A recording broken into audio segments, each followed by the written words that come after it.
Ghatal master প্ল্যানে বাধা জমিজট নতুন করে চন্দ্রেশ্বর খাল খনন করা যাবে না। আর এরই প্রতিবাদে আজ বকুলতলা থেকে দাসপুর পীরতলা পর্যন্ত চন্দ্রেশ্বর নদী খনন প্রতিবাদী কমিটির ডাকে মহামিছিলের ডাক দেওয়া হয়েছে। এই কমিটির দাবি, নতুনভাবে নদী খনন হলে দাসপুর এলাকার জল সেভাবে আর বেরোবে না। এছাড়াও নতুন নদীবাঁধ ভাঙার সম্ভাবনা রয়েছে, তাতে করে দাসপুর নতুন করে প্লাবিত হবে। তাই কোনোভাবেই এই নদী কাটতে দেওয়া যাবে না, এমনটাই দাবি কমিটির লোকজনের। আর তারই প্রতিবাদে আজ মহামিছিলের ডাক।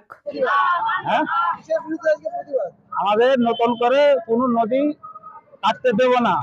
আমাদের সোনারায়ণপুর ছোট মাঠ, আমাদের জমি জায়গার উপরে নির্ভরতা, এবং আমাদের ঘাটা মানে সোনারায়ণ আমাদের হচ্ছে দাসপুর থানার ফসল হলে দাসপুর লোক এই সোনারায়ণ এই ঘাটালবাসী মানে খেতে পায়। এইটাকে যদি ডুবিয়ে দেয় ঘাটালবাসীও পাবে না, আমরাও কিছু পাবো না। আগে তো একটা খাল ছিল, খাল কাটুক, নতুন করে নদী কাটতে দেবো না। এই বিষয়ে জানতেন না?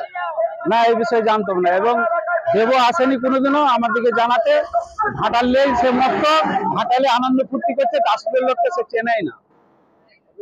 আমার নাম স্বপন সামন্ত।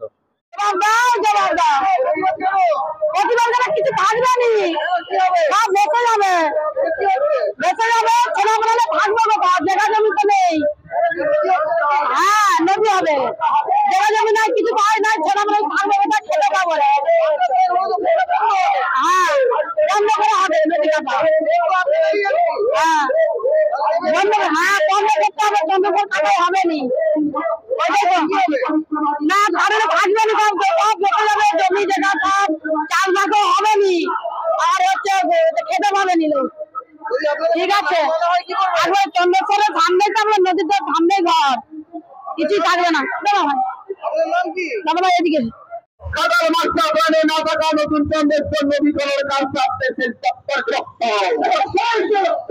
আজকের মহামিছিলের তলে তলে চলছে, আজকের মহামিছিলের তলে তলে চলছে এই চন্দ্রেশ্বর নদী খনন প্রতিবাদী কমিটি ছিল, চন্দ্রেশ্বর নদী খনন প্রতিবাদী কমিটি ছিল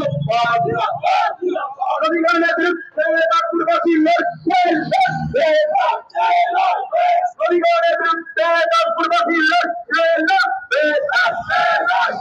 নদী খননে নতুন করে নদী খনন পরিকল্পনা অবিলম্বে বন্ধ করতে হবে, অবিলম্বে নতুন করে নদী খনন পরিকল্পনা বাতিল বলে ঘোষণা করতে হবে।